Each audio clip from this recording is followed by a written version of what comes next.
ဒီဗီဒီယိုဖိုင်လေးကိုဘလူးလေးကြည့်တင်လဲဆိုလို့ရှိရင်လေနောက်တစ်ချိန်မှာပေါ့နော်အတက်ကြီးသွားမယ်အမျိုးသမီးလေးတွေရှိတယ်ဒါပေမဲ့အခုချိန်မှာပေါ့နော်အခုလက်ရှိမှာကိုကအတက်ကြီးနေတယ်လို့ခံစားနေရတဲ့လူလေးတွေရှိရင်ဒါကြည်သွားပါလို့နော်ဟိုကိုအတက်30ကျော်လာလို့ရှိရင်ခံစားရတတ်တဲ့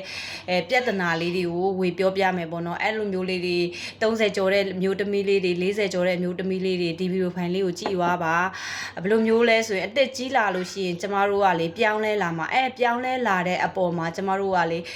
ခန်းစားချက်ကလေးတွေကိုထားထည့်ရမယ်ပေါ့နော်ငယ်စဉ်နှုစဉ်ငယ်စဉ်အရွယ်မှာပေါ့နော်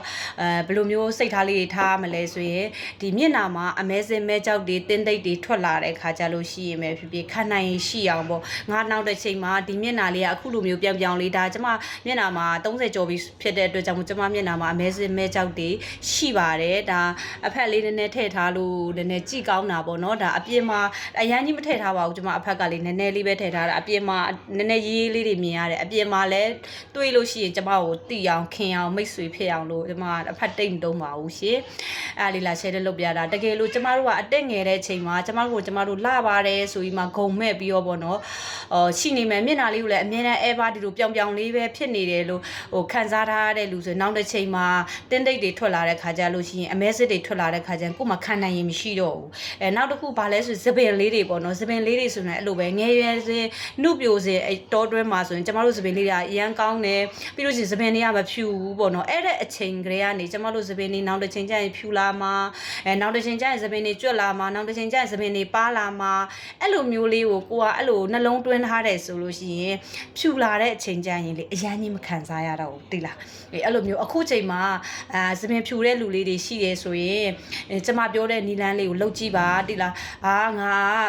ဒီချိန်မှာအတက်အရွယ်တွေရဖြူလာမှာပဲဒါဖြူတယ်လို့မျိုးပဲကိုယ့်ရဲ့ဒီဖြူလာတဲ့ဖြစ်ပေါ်လာတဲ့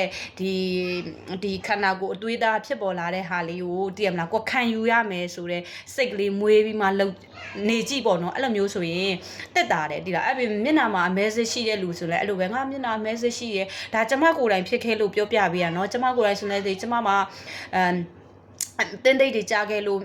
မဲစစ်တွေဖြစ်ခဲ့လို့ကျမဆိုနေကျမစိတ်ဓာတ်တွေကြားပြီးတော့ငါမလာတော့ဘူးငါစိတ်အဲ့လိုမျိုးငါမလာတော့ဘူးငါမှလူကြားတဲ့တွားရလဲဟိုမလုပ်တော့ကိုမခံယူတာလေးတည်မလားအဲ့လိုမျိုးဒါတွေကအစိုးရကနေကျမတို့ကခံယူထားမယ်ဆိုရင်ကိုအမဲစစ်ထွက်လာတဲ့ချိန်တင်းတိတ်တွေထွက်လာတဲ့ချိန်အသက်ရွယ်တစ်ခုရောက်လာရင်လူဆိုတာအိုမင်းတွားရမှာလေအဲ့တဲ့ချိန်ကိုကျမတို့အစိုးရကနေကြိုပြီးတွေးထားတယ်ဆိုလို့ရှိရင်ဟိုလက်ရှိဖြစ်လာတဲ့အချိန်မှာပေါ့နော်တက်တာပါတယ်လို့အဲ့ဒါလေးလာပြီးတော့ sharing လုပ်ပေးတာပြောပြပေးတာပါရှင်အားလုံးကျေးဇူး